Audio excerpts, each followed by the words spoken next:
कहते रक्त संचालन माध्यम मुख्य जंत्रटीए तो पे यही चित्र देखा पाच क्या चित्र हृत्पिंडर चित्र कौन करे रक्त संचालन करे। अच्छा ये हृत्पिंड तुमको ये हृत्पिंडटा तुमको किभଳି भाव देखा जाउची देखा हाँ कौन कर देखा कौन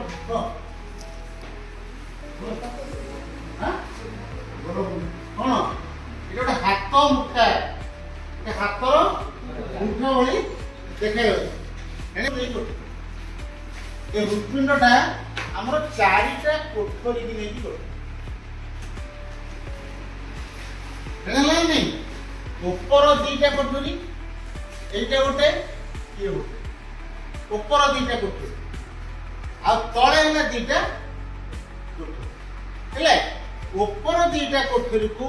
कोंती अलिंद हेले ये भी सिंधी अलिंद ये होची दक्षिण पार्श्वर हमारो आना होची दक्षिण अलिंद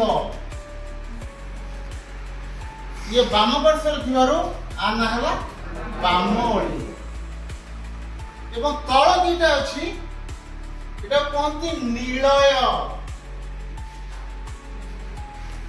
एटा दक्षिण पार्श्वर थिवारो आना होची दक्षिण नीलय से बळी आने कोन हबो एपटो वाम नीलय हेले ताले एपटे हला वाम नीलय ताले पिला माने कहलो देखिया हम हृत्पिंडर केतोटी कोठरी नै गठित केतोटी कोठरी नै गठित चारिटी कोठरी नै कोन गोटे कोठरी नै गयो दक्षिण अलिंद कोन कोठरी नै गयो तो वाम नीलय कोन कोठरी गयो कोन गयो ताले तमे जो मन रखा भाई ऊपरटा अलिंद तलटा नीलय जोटा दक्षिण पार्श्व दक्षिण अलिंद दक्षिण नीलय वाम पार्श्व वाम अलिंद। अच्छा ये सब कोन तुम देखियो कोन कहउछो ये गोटे गोटे किभଳି तुम देखाउछि किभଳି देखाउछि गोटे नळी भलिया देखाउछि किभଳି देखाउछि से नळी से रक्त नळी हेले आम शरीर में तीन प्रकार रक्त नली अच्छी रक्त वाहिनी कहती रक्त वाहिनी रक्त वाहिनी गोटे है शिरा आ गोटे है धमनी आ गोटे है रक्त कोशिका ये जो रक्त वाहिनी तुम देखिए पाच ये सब है आना ऊर्ध्व महाशिरा एवं निम्न महाशिरा ले ताले ऊर्ध्व महाशिरा निम्न महाशिरा को कोठरी सहित लागि रहिछि को कोठरी सहित लागि रहिछि दक्षिण अलिंद सहित लागि ताले तमे प्रश्न पछरे जे दक्षिण अलिंद सहित को रक्त वाहिनी संयुक्त होछि रक्त वाहिनी ऊर्ध्व महाशिरा हेले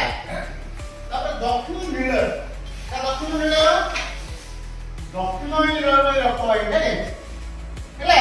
रक्त ए जो दक्षिण नीलय रक्त वाहिनी अछि ता नाम अछि फुस्फुस धमनी ता नाम है फुस्फुस धमनी ता ना काहे फुस्फुस धमनी अछि ना से फुस्फुस सहित तार संयोग हेले। अच्छा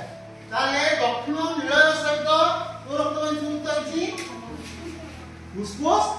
धमनी हेले सेमिति वाम वाम अलिंद सहित ताला दक्षिण नीलय सहित और वाम अलिंद सहित देखो एठी गोटे रक्त वाहिनी अछि वाम अलिंद सहित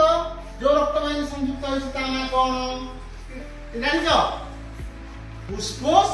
शिरा एटा हला फुस्फुस शिरा फुस्फुस ଶିରା ବାମ ନିଳୟ ସହିତ ଏଇଟା ବାମ ନିଳୟ ସହିତ ଏଇଟା ସଂଯୁକ୍ତ ହୋଇଛି ଆ ନା ହେଲା ମହାଧମନୀ ହେଲେ ତାହେଲେ ଆମେ ଜାଣିଲେ ତମକୁ ଏଥର କହିବାକୁ ପଡିବ ଆ ବସ ଆମ ହୃତ୍ପିଣ୍ଡ କେତେଟା କୋଠରୀ ଗଠିତ 4 କୋଠରୀ ହେଲା ଦକ୍ଷିଣ ଅଳିନ୍ଦ ସହିତ କୋଉ ରକ୍ତବାହୀ ସଂଯୁକ୍ତ ऊर्ध्वमय शिरा निम्नमय शिरा ହେଲା ତୁ କହିଲେ ଯେ